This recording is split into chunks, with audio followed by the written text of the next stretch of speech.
Olá, meu amigo e amiga. Segunda-feira teremos novidades no nosso país. Sejam bem-vindos ao nosso Portal do José. Hoje, para o encontro, como eu gosto sempre de fazer, todas as vezes que possível, no ambiente aberto. Hoje eu estou aqui no canal de São Sebastião, do lado da cidade de Ilhabela, porque do lado de lá, a cidade de São Sebastião. Infelizmente, o tempo deu uma nubladinha, mas dá para compartilhar aqui com vocês esse local aqui que é muito legal, é muito bacana de se visitar. São Sebastião foi um dos primeiros lugares, né, que recebeu a presença dos portugueses.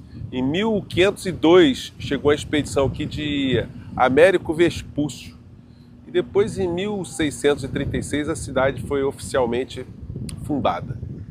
É um pedaço da história do nosso país muito importante. Aqui atrás, obras do artista plástico Gilmar Pina, também muito conhecido nessa região aqui, porque ele tem várias obras dele espetadas em vários locais, né, da região. Enfim, mas o nosso papo hoje ele vem num momento em que o nosso país está cheio de interrogações, mas nós teremos algumas certezas muito em breve. Eu comecei aqui dizendo para vocês que segunda-feira teremos novidades, porque o Procurador-Geral da República finalizou a sua peça processual, que tem o nome de alegações finais.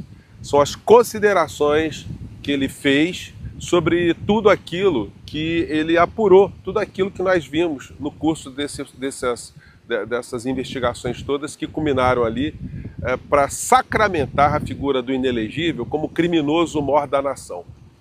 E tem muitas coisas que estão surgindo agora que servem como ensinamentos e alertas para todos nós. Eu tenho visto muitas entrevistas aí do clã Bolsonaro, especialmente do Flávio Bolsonaro.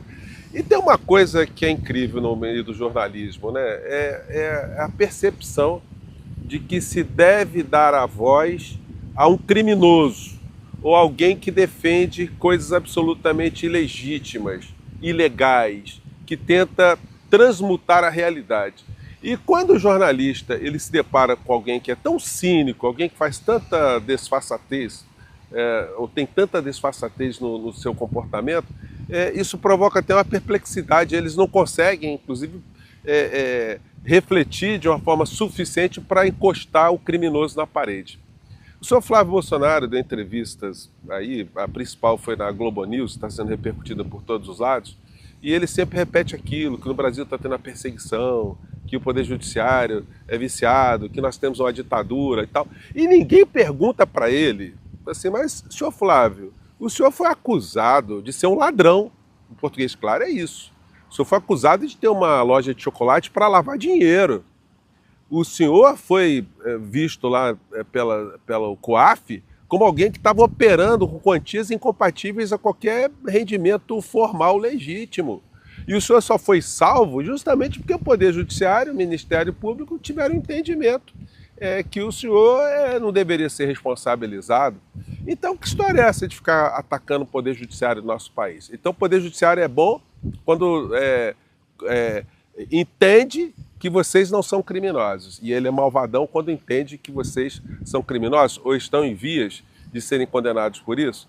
Então, já tem essa anomalia. Isso choca todo mundo. Agora, tem uma questão que eu queria chamar a atenção de vocês, que eu acho que deveria chamar a atenção de quem está diretamente cuidando da defesa do nosso país, ou seja, o governo federal, o presidente da República, é que eu tenho visto a maior parte dos analistas aqui no Brasil tem feito a seguinte avaliação. Essa taxação que o Trump fez contra o Brasil foi um tiro no pé para a direita. Agora o Lula vai ter dividendos. Olha, para a eleição de 2026 as coisas evoluíram muito a favor do Lula. Olha só, muita calma nessa hora, gente. São avaliações que têm fundamento, elas têm base, mas isso tudo dentro de uma racionalidade, dentro de uma normalidade, dentro de uma lógica que pertence ao nosso mundo, o mundo que nós entendemos. Existe um outro mundo, que é o mundo que a gente não consegue penetrar muito, que é o mundo que entende que tudo aquilo que Flávio está dizendo, que o Dudu Bananinha está dizendo, que o Bolsonaro está dizendo, que o Malafaia, etc, etc, etc. Essa entrevista que o Flávio Bolsonaro deu, eles fazem cortes apenas da fala de Flávio Bolsonaro. Então, existe uma grande barreira aqui no nosso país que é quase intransponível. E ela só pode ser furada com informações. com os desmentidos, com a participação efetiva de quem agora comandará esse processo, no caso o presidente da República, de uma forma mais efetiva, né?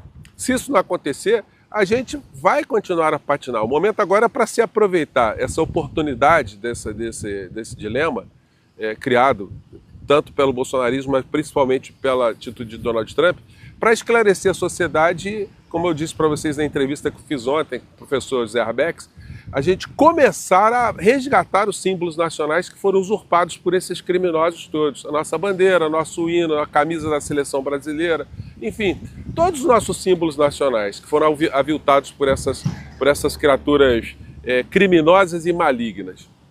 Então, a gente não deve desguarnecer, portanto, que a comunicação nesse momento ela tem que ser mais efetiva, ela tem que ser mais presente, ela tem que ser mais esclarecedora, ela tem que ser mais informativa. Agora, do ponto de vista prático, o que representa esse momento que nós estamos vivenciando? Ontem nós vimos a situação patética que foi a figura do governador do estado de São Paulo, que é uma aberração, um militar medíocre, que ascendeu a política por oportunismo, trabalhou inclusive no governo Dilma, batendo continência para Dilma, mas apareceu uma janela ao lado de um criminoso, ele colou com a figura de Bolsonaro, que ele não conhecia, né? Figura que ele não tinha contato.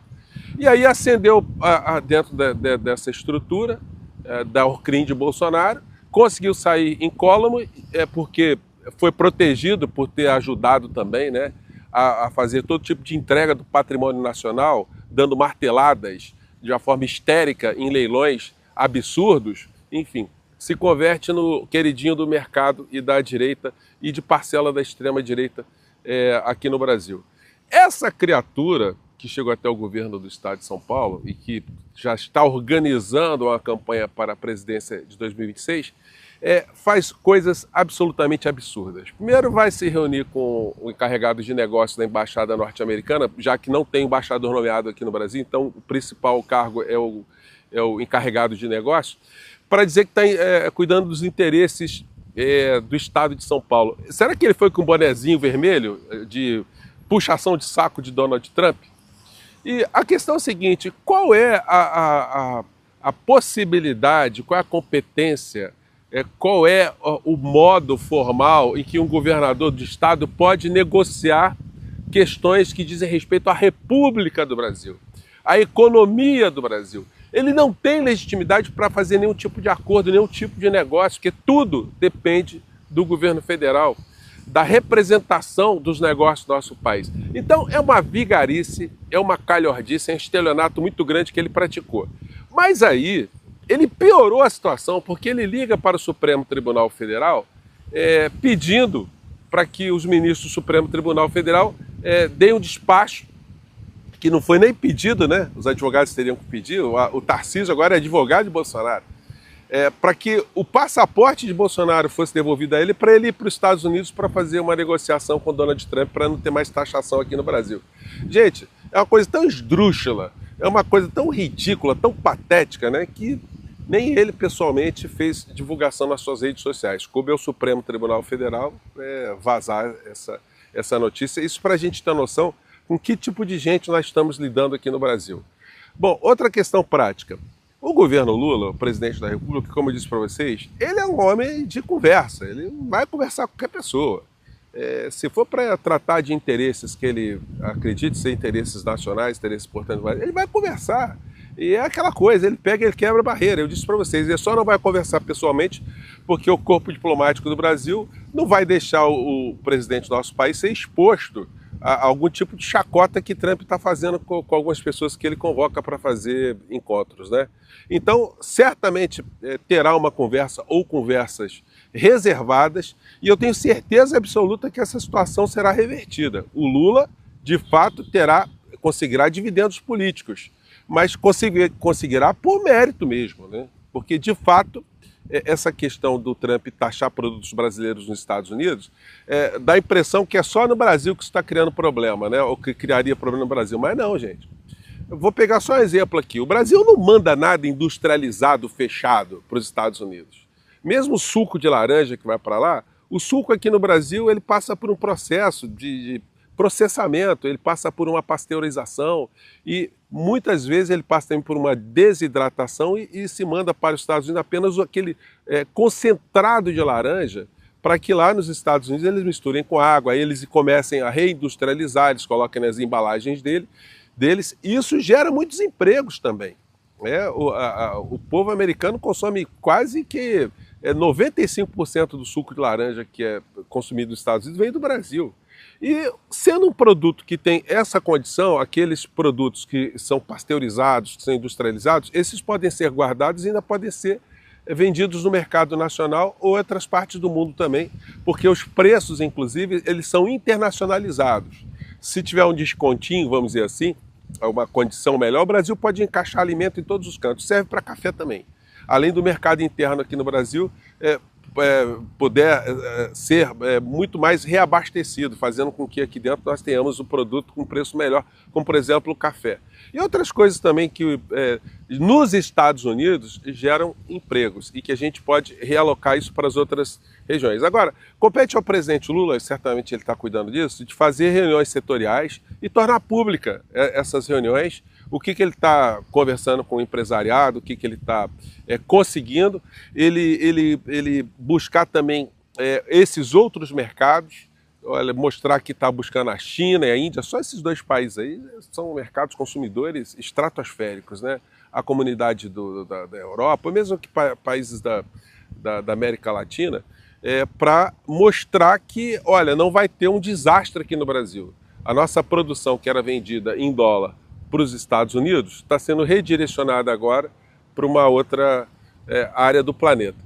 Então, isso tudo, de fato, fará com que o presidente tenha dividendos políticos e que o Brasil saia dessa enrascada, que a gente não fique de joelhos como essa gente toda do mundo cão está desejando. Mais tarde, às 17h40, eu estarei no lugar fechado, que eu quero mostrar para vocês algumas imagens que eu selecionei, que são muito ilustrativas e denunciam como nós temos uma quadrilha de traidores, além de ladrões, chinfrins, ladrões de joias, de patrimônio público, enfim, de entreguistas, de corruptos da realidade, né, corruptos da informação, enfim. Vou trazer para vocês alguns depoimentos de pessoas muito qualificadas que falam exatamente isso que eu estou falando aqui para vocês.